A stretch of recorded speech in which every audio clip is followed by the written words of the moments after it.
조금 전에 인사한 것처럼 올해 우리 교회 표어는 영혼과 범사가 잘 되고 육체가 강건하게 하소서. 요한 3서 1장 2절 말씀입니다. 이것을 가능하게 만들어 주는 두 요소가 바로 말씀과 기도입니다. 말씀과 기도는 은혜의 수단입니다. 누누이 제가 강조했죠. 은혜의 수단, 은혜의 통로, 은혜의 도구, 하늘의 은혜의 창고에서 땅에 나에게, 땅에 우리 가정에, 땅에 우리 직장에 하나님의 은혜가 임하게 만드는 루트, 파이프라인 세 가지. 성찬, 말씀, 기도. 이 중에서 성찬은 예배 중에 하는 거니까 제외하고 우리가 매일 자주 활용할 수 있는 거 말씀과 기도라고 했습니다. 말씀은 또 여러분들이 읽으시는 부분이고 또 목사가 설교할 때 말씀이니까 이것도 중요하지만 더 완전히 여러분들이 개별적으로 활용할 수 있는 거 기도입니다. 기도. 언제든지 기도하면 하늘 창이 열리는 거죠. 스탠바이 상태가 되는 거죠. 하나님의 은혜가 우리에게로 내려올 수 있는 파이프라인의 문이 오픈되는 순간이 기도하려고 준비하고 기도하는 순간이 된다 하는 것입니다. 여러분들이 활용할 수 있는 가장 중요한 수단 기도입니다. 그래서 기도에 대한 말씀을 내일부터 5일 동안 신년 주간 특별 기도의 시간에도 기도 주제를 가지고 말씀할 것이고 주일 오후 시간에 여러 번에 걸쳐서 이 말씀의 이 기도에 대한 내용을 가지고 또 설교하고자 합니다. 이런 말씀을 같이 잘 나누시고 여러분들이 기도하는 일에 더 힘쓰는 하나님의 은혜가 있게 되길 바랍니다. 먼저는 우리는 오늘 이 말씀에서는 기도의 사람 모세를 보게 됩니다. 기도의 사람 모세.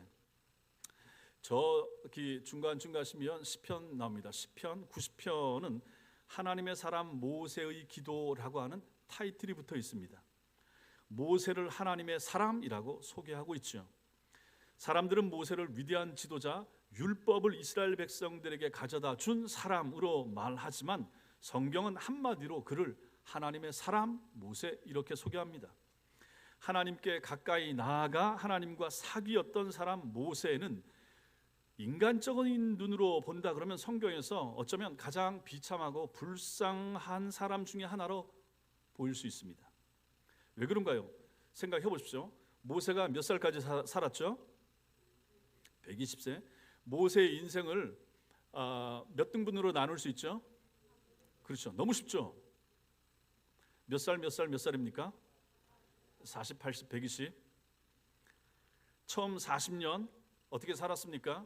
왕궁에서 살았죠. 그러나 부모와 떨어져서 어릴 때야 엄마 젖을 먹었지만 그 다음부터는 떨어져서 왕궁에서 40년 동안 지내야 됐습니다. 그 다음에 40년 어떻게 지냈습니까? 어디서 지냈습니까? 미디안 광야에서 무명의 목자로 살았죠. 인생의 마지막 40년 어디서 주로 보냈습니까? 거기도 광야에서 하나님을 향한 신뢰와 믿음이 결여된 하나님의 백성을 인도해야 하는 자기 마음대로 사임할 수도 없는 고난으로 이어진 고난으로 점철된 생애를 살았던 사람 모세입니다. 40년 왕궁 생활은 그나마 좀 평안하고 왕자 대접을 받으면서 지냈다고 하지만 40년의 광야 생활 또 40년의 말 무지하게 안 듣는 죽으라고 안 듣는 이스라엘 백성들을 이끌고 40년을 또 살았다라고 생각하면 그 생애가 그 삶이 얼마나 고달팠겠는가 우리는 충분히 짐작할 수 있는 것입니다. 그런데 무엇이 모세로 하여금 마지막 40년의 그 고된 인생을 견디게 만들어 주었을까 생각해 볼 필요가 있습니다. 40년 왕궁, 40년 미디안 광야에서 목자로 생활할 때, 자 이때 말고 요때도 크게 하나님 잘 믿었다 이렇게 보긴 어렵습니다. 그러다가 떨기나무 가운데 찾아오시는 하나님을 만나고 나서 이 사람이 바뀌잖아요. 그리고 바로 앞에 서라. 전 못 가요. 전 못 갑니다. 하나님이 억지로 밀어보내서 바로 앞에 서서 이스라엘 백성들 결국은 부들부들 두렵고 떨었지만 하나님이 시키시니까 했고 결국 이스라엘 백성들을 이끌고 광야로 나왔죠. 그 40년의 말 무지하게 안 듣는 이스라엘 백성들과 함께하는 고된 광야 생활을 모세가 어떻게 이겨냈을까? 그의 인생을, 그 힘든 인생을 견디게 만들어준 힘은 무엇일까? 뭘까요? 뭐가 그걸 견딜 수 있도록 해줬을까요? 뭡니까? 기도하는 거죠. 기도하는 거였습니다. 그가 기도의 사람, 하나님의 친구였다는 사실이 이것을 잘 보여줍니다. 호렙산에서 하나님의 부름을 받고 바로를 대면한 후 하나님의 백성의 삶이 더 고달파졌을 때 이스라엘 백성들이 모세를 비방합니다. 아니 너 가만히 있지 왜 나서가지고 우리가 일하는 거 더 힘들게 만들고 저 지푸라기도 없게 우리가 직접 하게 만들고 왜 이렇게 해? 그냥 가만히 있어. 비방하자 모세는 하나님께 엎드립니다. 출애굽기 5장에 나옵니다. 하나님 너무 힘듭니다. 저 안 가고 싶어요. 이스라엘 백성들이 이끌고 나갔습니다. 근데 좀만 나갔더니 물이 없어요. 물이 없으니까 또 이 사람들 어떻게 합니까? 모세를 비방합니다. 그래서 모세와 다툽니다. 그때 모세는 여호와 하나님 앞에 엎드려서 이 백성들이 물이 없다고 너무 힘들어합니다. 하나님 도와주세요. 출애굽기 17장에 나옵니다. 17장 뒤에 가면 군대를 만납니다. 강력한 아말렉 군대를 만나게 되죠. 그랬을 때 이 사람 뭐 합니까? 손 들고 기도하죠. 기도하는데 팔이 너무 아파. 팔이 내려오니까 아론과 훌을 양쪽에 세워서 또 기도를 하게 되죠. 그래서 결국은 승리하게 됩니다. 백성들이 금 송아지를 만들어 놓고 섬겨서 범죄했을 때 하나님 앞에 올라가서 하나님의 백성을 대신하여 하나님 용서해 주세요. 이 백성들이 몰라서 그렇습니다. 불쌍히 여겨 주옵소서. 하나님의 자비를 구하는 기도를 하게 됩니다. 심지어 출애굽기 32장에서는 하나님 제 이름이 생명책에서 지워져도 좋으니까 이 백성을 좀 살려주세요. 이 백성을 구원해 주세요 라고 기도하는 거죠. 이스라엘 백성들이 반역을 일으킬 때마다 모세가 취했던 행동이 무엇입니까? 하나님 앞에 엎드리는 거죠. 가데스 바네아에서 10명의 정탐꾼을 보낸 일이 있었습니다. 가나안에 갔다 와서 이 사람들이 10명이나 부정적인 보고를 합니다. 백성들은 한 지도자를 세워서 애굽으로 돌아가겠다. 그래 갈 사람 너네 둘하고 모세하고 너네나 가라. 우리는 다시 애굽으로 돌아가겠다. 이렇게 말합니다. 성경은 그때 뭐라고 말합니까? 민수기 14장 5절 같이 읽겠습니다. 시작. 모세와 아론이 이스라엘 자손의 온 회중 앞에서 엎드린지라. 모세와 아론 지도자들이 엎드립니다. 이스라엘 자손의 온 회중 앞에서 이스라엘로 돌아가겠다고 하는 이 회중 앞에서 엎드려서 하나님 앞에 기도하는 거죠. 이후에 고라의 반역이 일어났을 때도 마찬가지죠. 모세는 그들의 말을 듣고 엎드립니다. 민수기 16장 4절에 가데스에서 물이 없어서 백성들이 모세와 아론을 공격할 때도 마찬가지고 모든 일이 생기고 불평불만이 있을 때마다 그 책임을 모세에게 물을 때마다 모세가 뭘 합니까? 엎드리더라 하는 거죠. 계속 기도하는 거죠. 성도 여러분 생각해 보십시오. 여러분 모세가 영웅이 아니에요. 모세가 자기가 능력을 발휘한 게 아니에요.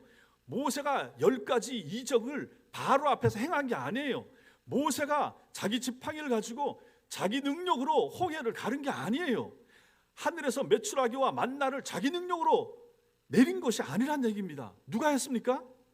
누가 했습니까? 이 모든 일들을 누가 했습니까?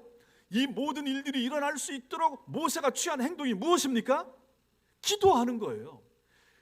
막힐 때마다 안 될 때마다 어려울 때마다 불평할 때마다 힘든 일이 생길 때마다 모세가 할 수 있었던 해야만 했던 유일한 행동이 무엇입니까? 기도하는 거예요. 기도하는 거였어요. 우리는 탁월한 모세, 기도했던 엘리야, 하나님의 사람들 사무엘, 다니엘 거기 다 보세요. 그 사람들이 자기 힘으로 뭐 하나 한 일이 뭐가 있습니까? 그 사람들을 볼 때마다 그 사람들에 대한 성경의 내용을 볼 때마다 우리가 봐야 하는 것은 무엇입니까? 이 사람이 이 문제를 만났을 때 과연 무엇을 했는가를 보셔야 되는 거죠. 그들이 뭘 했습니까? 기도했죠. 성경의 구약과 신약에 나오는 모든 하나님의 사람들, 쓰임받고 자기의 역할을 감당했던 하나님의 사람들이 무엇을 했는가? 기도하더라 하는 것이죠. 성경은 왜 이런 내용을 이렇게나 많이 적었을까요? 모세가 한두 번만 기도했다고 하면 끝나는 건데 왜 이토록 많이 그것을 여러 번 강조할까요? 왜 그것을 기록을 이렇게 많이 할까요? 이유가 뭘까요? 왜 이런 내용이 많이 나옵니까, 권사님? 이유가 뭐예요? 내가 기도하라고. 누가요? 저 말고 누구예요? 여러분들이 기도하라고. 저는 저 나름대로 기도하고 있어요. 목사가 더 기도해야 되지만은 내가 기도하라고, 여러분들이 기도하라고. 왜? 이러한 본을 보면서, 이러한 모습들을 보면서 이러한 인생의 산지, 인생의 걸림돌, 인생의 장애, 인생의 아픔들이 얼마나 많은가. 개인적인 아픔이 있고 개인적인 산지가 있고 가정의 아픔과 가정의 고민이 있고 자식들의 문제가 있고 직장이 꼬이고 살아가면서 사람한테 배신당하고 얼마나 이런 일들이 많은가. 그때 뭘 하라고? 어디 찾아가고 변호사 찾아가고 뭐 하라는 것이 아니고 주님 앞에 엎드려 기도하라라는 것을 성경은 우리에게 끊임없이 보여준다는 것입니다. 결국은 모세가 이런 면을 보였을 때 모세와 우리와의 차이, 이것이 어디서 나왔을까? 무엇이 모세로 하여금 이러한 경건과 하나님께 나아감을 알고 배우게 했을까? 무엇이 모세로 하여금 이렇게 기도하는 하나님의 사람으로 세워주었을까? 그것을 볼 필요가 있습니다. 두 번째, 하나님의 친구로 만든 요인들이 무엇인가? 모세를 하나님의 친구로 만든 요인이 무엇인가? 실제로 우리가 알아야 될 건 이 부분이 되는 거죠. 모세가 하나님의 친구가 되게 된 요인들이 있습니다. 그것은 근본적으로 따지면 처음부터 끝까지 결국 하나님의 은혜입니다. 제가 지금 말씀드린 것처럼 하나님의 은혜가, 하나님의 역사가 그를 그렇게 되게 만들었죠. 그러나 그렇다고 해서 그럼 모세는 아무것도 안 했습니까? 손 놓고 있으면 됩니까? 다 하나님이 하십니다. 하늘에서 다 하시죠. 그럼 우리 뭐 손만 놓고 있으면 됩니까? 아니죠. 우리가 해야 될 일이 있죠. 하나님의 은혜가 있다고 해서 인간 편에서의 수고와 노력이 전혀 필요치 않은 것은 아닙니다. 우리가 해야 할 역할이 있는 거죠. 그것이 무엇인가? 모세를 하나님의 친구, 하나님의 사람으로 만든 요인이 무엇인가? 세 가지를 볼 수 있는데, 첫째로는 믿음으로 살아가라는 결단입니다. 결단, 믿음으로 살겠다라고 하는 결단. 히브리서 11장 24절부터 26절까지 내용 천천히 우리 같이 읽겠습니다. 시작. 믿음으로 모세는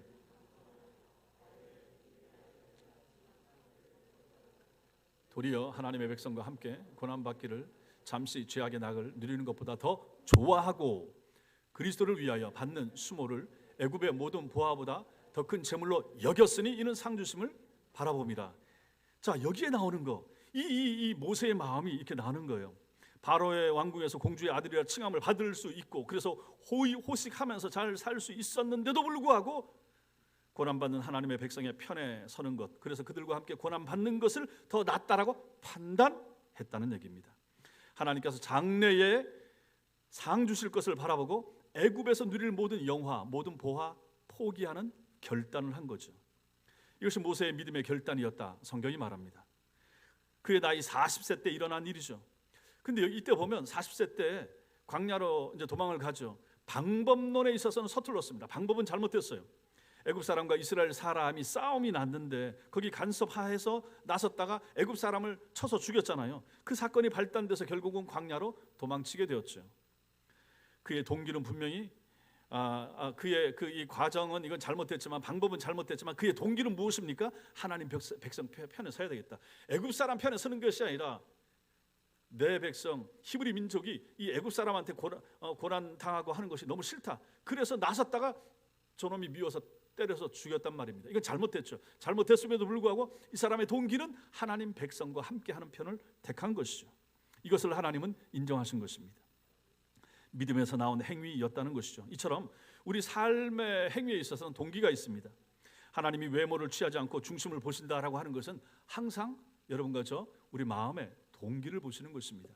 우리가 세상은 안 그래요. 세상은 냉정하잖아요. 결과가 잘 안 나오면 뭐 자르기도 하고 그만두기도 하고 막 이런단 말이에요.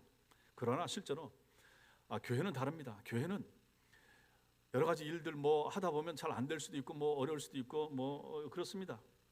저도 마찬가지고 뭐 하다 보면 주보에 오타도 나오고 뭐 이런 것들은 다 제 잘못입니다. 제가 잘 못 보고 뭐 그럴 수도 있습니다. 그러나 중요한 것은 무엇입니까? 동기인 것이죠. 동기, 마음의 동기, 주를 위해서 일하고자 하는 마음의 동기, 선한 마음. 여러분들도 마찬가지입니다. 우리 교회에서도 마찬가지죠. 앞으로 구역장님들도 마찬가지고 무슨 일 맡아서 감당하시는 분들이 반드시 성과를 내고 굳이 그럴 필요가 없습니다. 열매를 맺게 하시는 것은 하나님이신 것이고 교회가 그것을 가지고 성과급제로 따진다든지 세상에서 나누듯이 그렇게 할 필요가 없습니다. 예전에 제가 부목사로 있었던 교회는 담임 목사님이 여기 앉아 있고 교역자들이 한 70명 앉아 있는데 목사님 뒤에 저 차트판이 있었어요. 저 뒤에 저걸 확 열면은 커튼을 젖히면 이 뒤에 교구별로 막대 그래프가 쭉 있었어요. 여기 그걸 알고 계시는 우리 권사님 계신데 무슨 가양교구, 등촌교구, 화곡교구, 서울남, 서울북, 여의도 교구 해가 쭉 해가지고 헌금 얼마 냈는가 이걸 막대 작정한 사람, 건축원금 작정한 사람, 성교원금 작정한 사람, 뭐 뭐 헌당 헌금 작정한 사람 쭉 다 표를 해놔가지고 저거만 딱 열면 한눈에 다 보이게 돼 있어요. 이거 가지고 3달에 한 번씩 결산을 하는 거지. 그러면 교육자는 남자 부목사 하나에 여자 교육자 여자 선수와 셋, 요 사람들을 다 묶어줘가지고 요 사람들을 가지고 3달에 한 번씩 평가를 하는 거죠. 어디 교구에서 얼마나 헌금이 나왔는지, 헌당 연보에 얼마나 동참했는지, 성교 헌금을 얼마나 했는지, 신학교 헌금에 얼마나 동참했는지 3달에 한 번씩은 참 스트레스를 받아서 그걸 가지고 다 수치화하는 거죠. 그 다음에 교육자가 새벽에 90일 중에 새벽기도 나온 걸 다 카운트해가지고 몇 번 나왔는지 이런 걸 다 해가지고 종합적인 평가에서 1, 2, 3등은 우리 담임 목사님이 크게 칭찬해주고 뭐 금반지도 주고 뭐 이렇게 상도 주고, 맨 밑에 꼴찌 1, 2, 3등 일어나. 거의 북한에서 그 뭐죠? 이 공개 자기 잘못을 얘기하는 것처럼 고개 푹 숙이고 잘못했다고 하고, 결국은 그러다가 잘 반전되지 않으면 연말에 해서 이제 나가게 되고 이런 일들이 있었습니다. 그게 뭐 반드시 잘못했다라고 말하기는 어렵지만은 또 그 나름대로 필요하기도 해서 했겠지만은 교회에서, 하나님의 교회에서 그렇게 어떤 드러나는 성과를 가지고 얘기하는 것이 꼭 옳다 하는 생각은 안 드는 것입니다. 중요한 것은 무엇인가? 동기가 중요하다 하는 거죠. 누가 안 하려고 해서, 열심히 안 하려고 해서 안 되겠습니까? 그렇잖아요. 특별히 교회 일이란 건 그렇죠. 선한 마음 가지고 하나님의 일을 하려고 하고, 아니 여러분들 입장에서 보면 교회 일을 한다고 누가 뭐 특별히 뭐 월급이 더 올라갑니까? 뭐 특별히 상을 줍니까? 그렇지 않잖아요. 그럼에도 불구하고 여러분들 입장에서 보면 여러분들은 헌금 내면서 봉사하고 여러분 시간 쓰면서 애쓰고 힘쓰잖아요. 그런데 만약 일 잘못했다고 누가 뭐라 그런다든지 하면 또 얼마나 마음이 상하겠어요. 그래서 그럴 필요가 없다 하는 것입니다. 동기가 중요한 거예요. 선한 동기, 하나님을 위하는 동기, 하나님의 교회를 사랑해서 뭔가 하고자 하는 그런 동기. 사실은 그런 것이 하나님 앞에 선하고 아름다운 거 아니겠습니까? 열매 맺고 하고 하는 것은 하나님이 하실 일이 되는 거죠.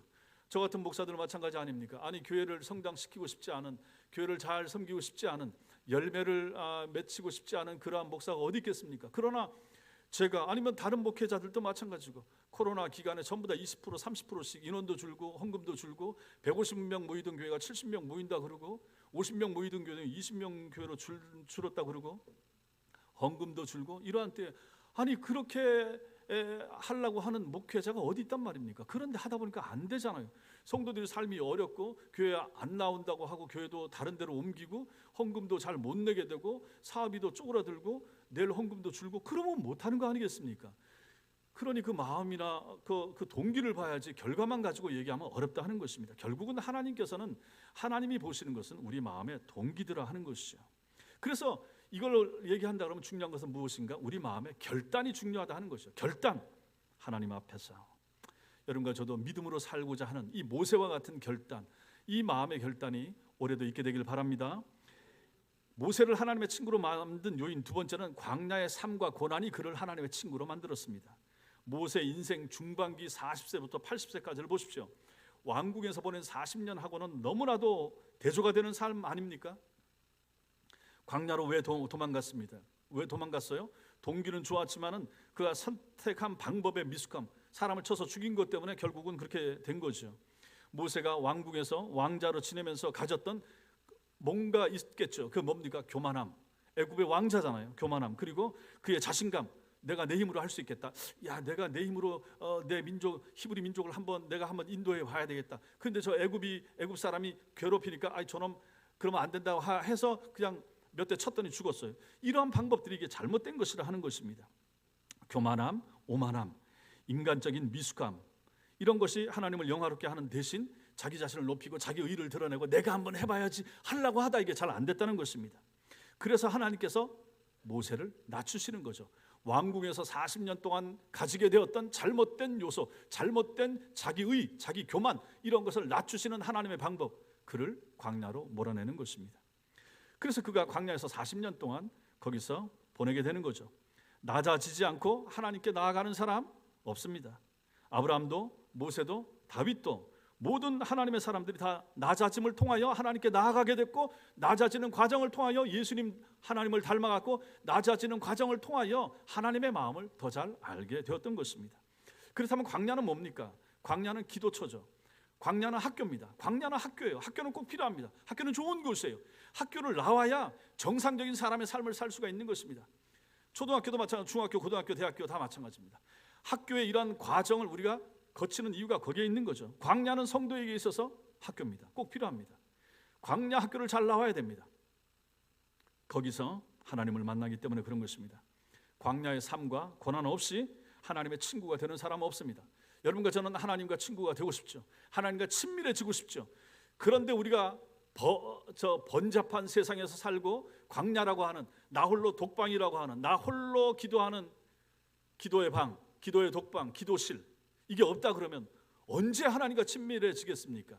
언제 하나님을 만날 수 있겠습니까? 언제 하나님과 친구가 될 수 있겠습니까? 친구를 생각해 보십시오. 친구를 여러 사람 있는 가운데 친밀하고 가까운 친구 금방 될 수 있겠습니까? 안 되는 거죠. 그 친구와 만나는 거예요. 그 친구와 함께 하는 거죠. 그 친구와 식사를 같이 하고 그 친구와 같이 잘 지내고, 친구들 여러 명이 있지만 그중에 특별히 가까운 친구들은 이렇게 개인적인 시간을 같이 보냄으로 말미암아 좋은 친구, 깊은 사랑과 우정을 간직하는 친구로 그렇게 자라가지 않습니까? 하나님도 마찬가지인 것입니다. 여러분들이 세상에서 형통하고 잘 되고 내 힘으로 잘 되는 것 같고 내가 뭘 했는데 잘 되고 번잡하고 바쁘고 하면 어떻게 되겠습니까? 주일날도 너무 바빠 교회도 못 나와요.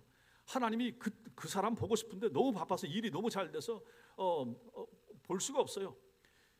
주일날 골프 치면서 접대해야 돼서 너무 바빠서 주일날 교회도 못 갑니다. 이런 사람들 미국에 있을 때도 마찬가지고 너무 바쁘고 일이 잘 되니까 사업 비즈니스 잘 되니까, 옛날에는 어렵고 힘들고 잘 안 될 때는 교회 자주 보고 평일에도 교회에서 보고 했는데 너무 바쁘니까 한 달에도 한두 번 볼까, 이런 사람들이 생긴다는 거예요. 그러니 하나님이 정말로 그 사람 사랑하시면 가만히 내버려 두시겠습니까? 아닌 거죠.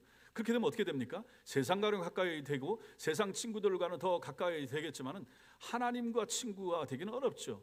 하나님과 가까이 하기는 어렵죠. 그러니까 하나님 편에서는 어떻게 됩니까? 심심하다, 외롭다. 하나님이 심심하지는 않겠지만 표현하자면 그렇다는 겁니다. 그러면 그 친구를 부르시는 방법, 그 성도를 부르시는 하나님의 방법이 뭐겠습니까? 네가 너무 잘 되니까 교회에서 참 보기 어렵구나. 내가 너를 약간만 힘들게 해줘야 내 앞으로 오겠구나. 하나님 이렇게 생각하시지 않겠습니까? 그래서 광야는 학교인 것입니다. 하나님의 친구가 되도록 하나님은 우리를 광야로 데리고 가시는 것이죠. 그러므로 여러분과 저에게 있어서 광야라고 하는 순간, 이 학교, 이 어려움의 상황, 이것은 오전 설교도 마찬가지고 어제 설교도 마찬가지고 우리에게 주는 산지라고 하는 것, 이런 것들은 참 어떻게 보면 굉장히 감사한 요소가 된다 하는 것입니다. 어렵기 때문에, 아프고 힘들었기 때문에, 몸에 질병이 있기 때문에, 몸이 아프기 때문에 내가 세상으로 빙빙 돌지 아니하고 이 아픈 몸 가지고 이 아픈 부위 때문에 하나님 앞에 엎드려서 더 기도할 수 있게 되고, 건강한 다리였으면 세상으로 더 많이 나갈 텐데 건강하지 못하기 때문에 그래도 교회로 오게 되고 주일날 교회 올 수 있게 되고, 이거 감사한 거 아니겠습니까? 여기서 우리는 하나님의 은혜를 생각하게 되는 것입니다. 이것이 광야의 삶과 고난입니다. 모세를 하나님의 친구로 만든 요인 세 번째는 하나님을 보는 삶입니다. 하나님께서 성도들을 변화시키는 가장 중요한 방법, 하나님을 보게 하는 것입니다. 모세는 처음 부르심을 받았을 때 호렙산에서 불 붙는 이 가시나무 떨기나무를 통해서 거기에 떨기나무에 임하신 불이 붙었는데 사그러지지 않고 계속해서 똑같이 타고 있으니까 놀랍죠. 그것을 통하여 하나님을 만나고 본 것입니다. 출애굽기 3장 2절 같이 읽겠습니다. 시작. 여호와의 사자가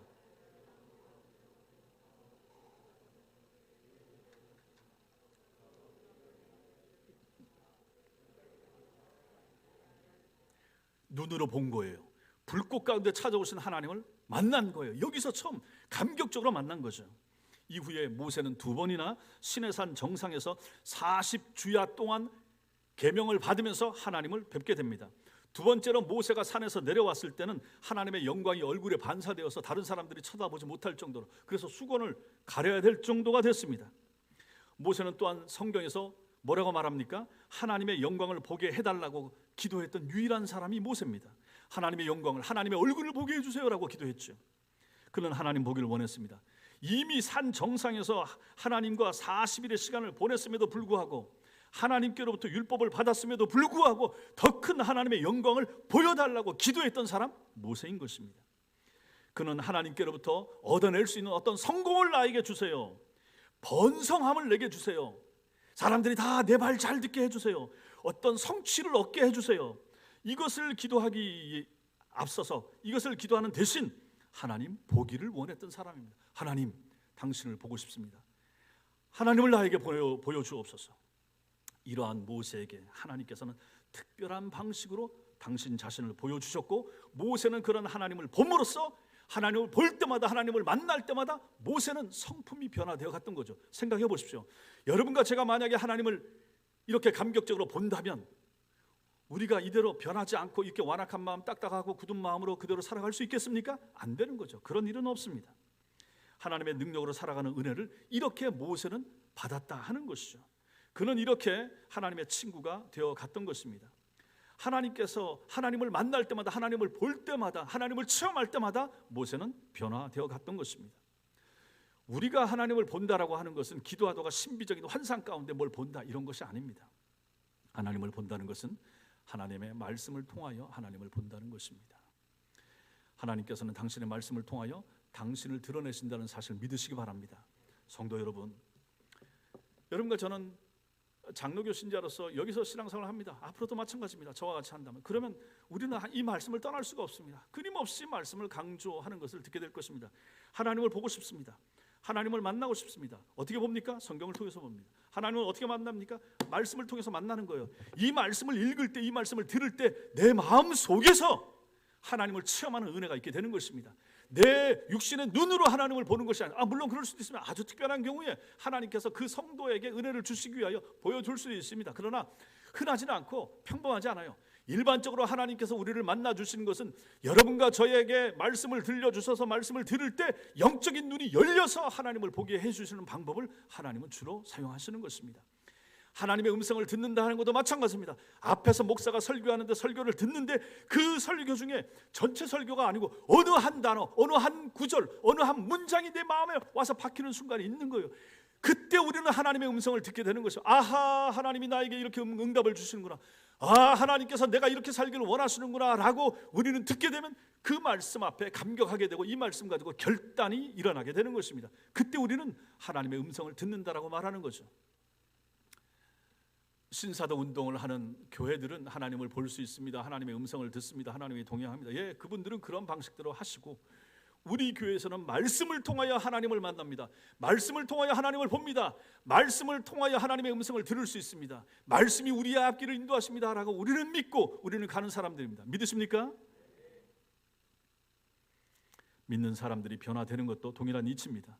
예수 그리스도를 닮아간다, 하나님의 성품을 닮아간다, 믿음이 성숙해져 간다라고 하는 것은 다 성도가 말씀을 들으면서 말씀을 읽음을 통하여 하나님을 볼 때 일어나는 현상이 되는 것입니다. 결국 여러분과 저도 뭡니까? 모세처럼 하나님 보게 해주세요. 기도하셔야 됩니다. 말씀을 통해서 하나님 보게 해주세요. 내 삶에 일어나는 일들을 통하여 하나님 관점에서 제대로 해석할 수 있는 눈을 하나님 내게 열어주옵소서. 그런 기도가 필요한 것입니다. 성도 여러분, 이제 오늘부터 새로운 해가 시작됩니다. 우리 앞길에, 여러분들 개인과 가정 앞길에 올 한 해 동안 어떤 장애, 어떤 산지, 어떤 장애물이 생길지 누가 압니까? 모르잖아요. 그런데 그런 일이 있을 때 하나님의 관점에서 잘 해석하고 볼 수 있도록 도와주세요 하고 기도하셔야 되지 않겠습니까? 하나님 앞에서 바르게 이해하고 바르게 해석할 수 있는 하나님 그런 마음과 그런 믿음 주옵소서. 내 눈을 열어 주의 법에 기이한 것을 보게 해 주옵소서 하고 기도해야 될 이유가 거기에 있는 것입니다. 바른 것을 보게 해주시고 바른 것을 판단하게 해주시고, 하나님 내 귀에 들린 거 다 믿지 말고 하나님이 원하시는 것만 믿게 하시고, 내 눈에 보이는 거 다 따라가지 않고 하나님이 원하시는 것만 따라갈 수 있도록 도와주세요. 내 발이 원한다고 해서 다 가지 않고 하나님이 원하시는 길로만 걷게 해주세요. 내가 잡고 싶은 건 내 마음대로 다 잡지 아니하고 하나님이 원하시는 것을 내가 잡을 수 있도록 하나님 날 도와주세요 라고 기도해야 되지 않겠습니까? 이 사람이 바로 하나님과 친구가 되는 것입니다. 모세가 바로 이런 삶을 살았다라고 하는 것이죠. 마지막 세 번째로, 그렇다면 우리는 이 말씀을 통하여 우리가 해야 할 결단이 무엇인가를 생각하게 되는 것입니다. 결국은 하나님과의 친밀함이 인생의 성패를 결정하는 것입니다. 성도 여러분, 하나님과 얼마나 친한 것인가, 얼마나 하나님과 친밀해지는가, 여기에 인생의 성패가, 그리고 2023년도의 성패가 달려있다는 사실을 믿으시기 바랍니다. 여러분이 이 세상에서 얼마나 많은 친구를 가지고 있든지, 얼마나 좋은 친구를 가지고 있든지, 그들이 누구든지 관계없이 그것이 여러분의 인생의 성공을 말해주지는 못합니다. 아니, 유력한 사람들 많이 알고 많이 만난다고 해서 그 사람들이 그렇게 많이 있다고 해서 내게, 내 인생에, 내 삶에 얼마나 큰 도움이 되겠습니까? 저도 뭐 제 주변에 유력한 사람들 많이 없습니다. 뭐 변호사, 인천지방법원 거기 앞에 있는 변호사 하는 친구 있고, 실리 코리아 대표 제 친구 있고, 뭐 몇 명 이런 친구들 있지만 크게 평상시에 그 친구들 뭐 만나고 뭐 이럴 일도 잘 없고, 혹시 법적으로나 무슨 문제 있으면 그 친구한테 도움을 한 번 구한 적이 있었고 도움을 받았습니다. 1심, 2심, 3심까지 했는데 300만 원씩 내야 되는데 친구라고 200만 원 깎아준 거, 그거 한 번 혜택을 본 거죠. 저 침대 대표하는 친구는 베개 2개 받은 적이 있습니다. 10만 원 넘는 베개 2개 받아서 지금도 저 쓰고 있는데, 제 아내랑 저랑 그거 하나 혜택 본 거겠지. 그 친구가 실리코리아 대표라고 해서 제가 뭐 특별한 득을 보겠습니까? 주변에 친구들이 아무리 유력하고 좋은 친구들이 많이 있다고 해서 그 친구들이 잘났으니까 저 사람도 잘났을 것이라 뭐 굳이 그렇게 생각할 필요가 있겠습니까? 우리 모든 인생은 하나님과 어떤 관계를 가지고 살았는가에 따라서 결국은 그 인생의, 그 삶의 성패가 결정된다라고 성경은 우리에게 말해주고 있습니다. 여러분들이 하나님과의 친밀함이 없다면, 친밀함을 경험하고 누리면서 살아가는 것이 없다 그러면, 여러분들은 하나님을 아무리 믿는다고 하고 교회 생활을 아무리 오래 했다고 하더라도 결국은 하나님에 의해서가 아니라 사람에 의해서 영향을 받게 될 것입니다. 그렇지 않아요? 하나님과 친밀함이 없다 그러면 무슨 문제가 생기면 하나님을 찾아가고, 무슨 문제가 생기면 기도하려고 하고, 무슨 문제가 생기면 말씀을 펴고, 무슨 문제가 생기면 목사한테 기도를 부탁할 텐데, 이러한 하나님과의 친밀함이 없다 그러면 어떻게 되겠습니까? 친구들과 친밀하겠죠. 세상 사람들과 친하겠죠. 그러면 무슨 문제가 생기면 이 사람들을 먼저 찾아가고 이 사람들에게 손을 내민다는 얘기입니다. 그렇기 때문에 필요한 것은 무엇입니까? 하나님과의 친밀함이 필요합니다. 하나님과의 친밀함을 추구하십시오. 천국의 소망도 하나님과 누리는 이 친밀한 이 교제에 달려 있는 것입니다. 우리 계시록 22장 4절 말씀을 보시면 이게 잘 나옵니다. 같이 읽겠습니다. 시작. 그의 얼굴을 볼 터이요 그의 이름도 그들의 이마에 있으리라. 보십시오. 이게 계시록 22장에 나온 것입니다. 이것이 천국에서 이런 일이 일어난다 하는 것이죠. 천국에서, 참으로 천국에 이게 소망이라 그러면 하나님과 시공간의 제약이 없이, 그리고 우리의 죄악이라는 한계가 없이 교제하고 사귈 수 있는 곳이 천국이라 그러면 그 교제는 얼마나 친밀한 사귐이 되겠습니까? 하나님과 사귀는 사람, 천당을 생각해 보십시오. 죄악도 없고 우리를 방해할 요소가 아무것도 없고, 그래서 하나님과 친밀하게 된 사람이 누리는 기쁨이 바로 천국의 기쁨 아니겠습니까? 마귀도 없고 우리를 힘들게 하는 것도 없고 우리의 죄악도 없고, 그래서 하나님과 내가 얼굴과 얼굴을 대하여 보게 되는 것이 천국이라 그러면, 이 천국에서의 삶을 누리기 위해서 필요한 것은 무엇입니까? 이 땅에서부터 이런 친밀함을, 하나님과의 친밀함을 가지고 누리고 맛본 사람만이 천국에서도 그러한 친밀함을 누리게 될 것이라 하는 것입니다. 천국의 기쁨은 바로 이런 사귐의 기쁨이 될 것입니다. 그러나 주님은 이 세상을 사는 동안 우리가 그 기쁨을 미리 맛볼 수 있도록 하신 것이죠. 이것이 바로 하나님과의 사귐이고, 하나님과의 사귐에 있어서 가장 중요한 요소가 무엇인가? 기도하는 것입니다. 사귀셔야죠. 하나님과 사귀셔야죠. 하나님과 더 친밀한 관계를 가지셔야 되는 것이죠. 10년을 예수를 믿어도 20년을 믿어도 하나님이 그냥 멀리 계시는 신 이상도 이하도 아니라 그러면 우리의 신앙은 헛것이나 마찬가지입니다. 그렇게 하나님을 모른 채 만약에 우리가 세상을 떠나간다 그러면 거기에 무슨 소망이 있겠습니까? 목사로서, 목사에게 있어서 목회는, 결국 제게 있어서 목회라고 하는 것은 무엇입니까? 여러분들로 하여금 죽음을 잘 준비하게 만들어주는 것, 이렇게 정의할 수 있을 것입니다. 여러분들이 잘 죽을 수 있는 성도가 될 수 있도록 제가 인도하는 것, 장래 지도사입니다.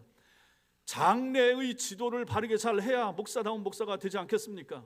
엉뚱하게 가르치고 잘못 가르치고 빼먹고 가르치고 잘 못 가르쳐서 이 성도가 하나님 앞에 가지 못하고 지옥으로 떨어진다 그러면 그거 제 책임 아니겠습니까? 성도들로 하여금 영광스러운 죽음을 준비하게 만드는 사람 목사입니다. 우리 모세전도 회원들도 마찬가지고 나머지 성도들도 마찬가지입니다. 나는 우 목사님한테 난 천성교회에서 그런 거 배워본 적이 없어요 라고 말하지 못하도록 끊임없이 말해야 되는 거죠. 저의 목회의 의미는 하나님께서 제게 맡기셨던 영혼들이 천국에 들어갈 영광스러운 죽음을 준비하도록 만드는 것, 그것이 제 목회의 가장 중요한 요소가 되는 것입니다. 그러므로 성도 여러분, 결단하십시오. 성도 여러분, 결단하십시오. 무엇을 결단해야 됩니까? 무엇을 결단할까요? 하나님과 사귀기로, 하나님과 잘 사귀기로 결단하시기 바랍니다. 결단하시기 바랍니다. 썸만 타지 말고. 요즘 젊은 사람들은 썸 타는 거, 저도 아들이 둘이 있으니까 자꾸 들으려고 합니다. 배우려고 합니다. 애들이 뭘 말하는지, 뭘 좋아하는지, 애들이 TV 프로 중에서 뭘 좋아하는지, 연예인들은 누구 이름을 좋아하는지 알아야 뭐 어느 정도는 비슷하게 수준을 맞춰갈 거 아니겠습니까? 썸을 타다, 우리 옛날에 썸 타는 게 어디 있었습니까? 그걸 뭐라고 얘기했죠? 옛날에는 박 집사님, 옛날엔 지금의 썸 타는 걸 옛날에 뭐라고 얘기했습니까? 간 본다? 옛날에 간 본다 그랬어요? 그걸 가지고? 그 얘기 누가 하셨어요? 박우영 집사님이 우리 권사님을 간을 보셨구나. 옛날에 썸은 타다가 깨질 수 있잖아요. 간 보다가 내 입맛에 안 맞아 물리칠 수 있잖아요. 여러분이 하나님과 썸을 하나님 나한테 잘 해주면 나도 가까이 하고, 하나님 나한테 복 주면 내가 헌금 좀 더 드릴 것이고, 그런 관계라면 이게 뭡니까? 이게 썸 타는 것이 주님이 보시면서 얼마나 기가 차겠습니까? 그러나 우리 하나님이 또 좋으신 분이에요. 처음에 그럴 수 있어요. 초신자 때 그럴 수 있어요. 봐줘요. 썸 타면 그래, 썸 타라, 내가 저 주마, 그러지 않겠어요. 근데 이게 어느 정도지? 5년을 썸을 타고 10년을 썸을 타고 30년이 되고 권사가 됐는데도 여전히 썸을 타. 2022년에 썸 탔으면 됐지, 올해도 또 썸 타려고 적당한 거리에서 신앙생활을 하려고 하면, 김여정 권사님, 만약 그런 사람이 있다 그러면 하나님 보시기 어떻겠습니까? 속이 뒤집어지지 않겠습니까? 한두 번이지. 썸 타지 마시고 하나님과 깊이 사귀시기 바랍니다. 하나님과 결혼하십시오. 깊이 사귀십시오. 그 깊이 사귈 수 있는 가장 중요한 요소, 기도하는 것입니다. 성도 여러분, 목사들은 입만 벌리면 기도하래요. 나도 기도하고요, 너도 기도하고, 기도합시다. 예. 그런데 사실 성경이 끊임없이 그걸 가르치니까요. 기도하셔야 됩니다. 올 한 해 동안 기도하셔야 되고, 문제가 너무 많기 때문에 기도할 수밖에 없습니다. 나를 공격하는 사단이 우리 주변에서 늘 호시탐탐 노리고 있기 때문에 기도할 수밖에 없습니다. 내 아이들을 노리고 있습니다.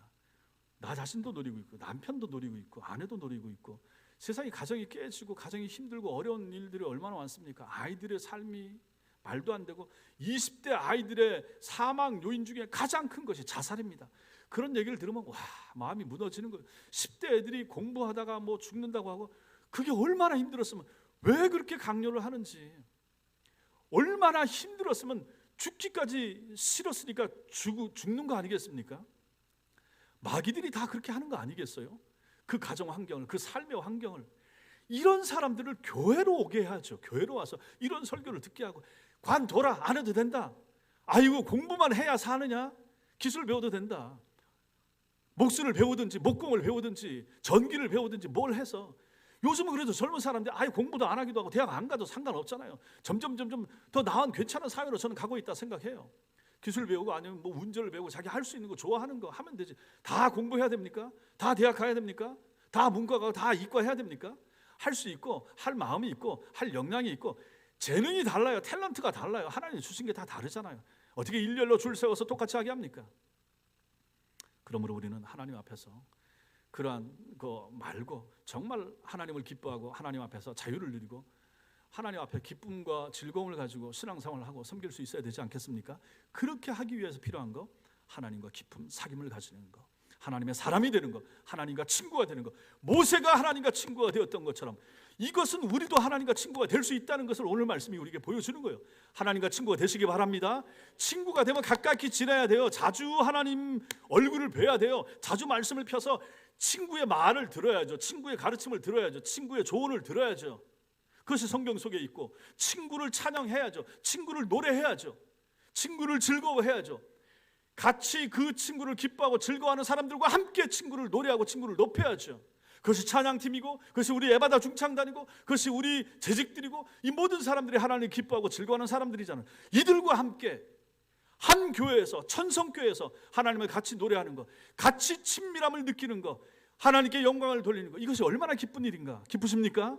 올 한 해 동안 하나님과 친밀함을 유지하시기 바라고, 이 하나님 앞에서 살아가는, 이 하나님과 깊은 친밀한 관계로 더 깊이 들어가시고 기도 생활을 열심히 하시는 그러한 은혜가 여러분과 저에게 있게 되길 바랍니다.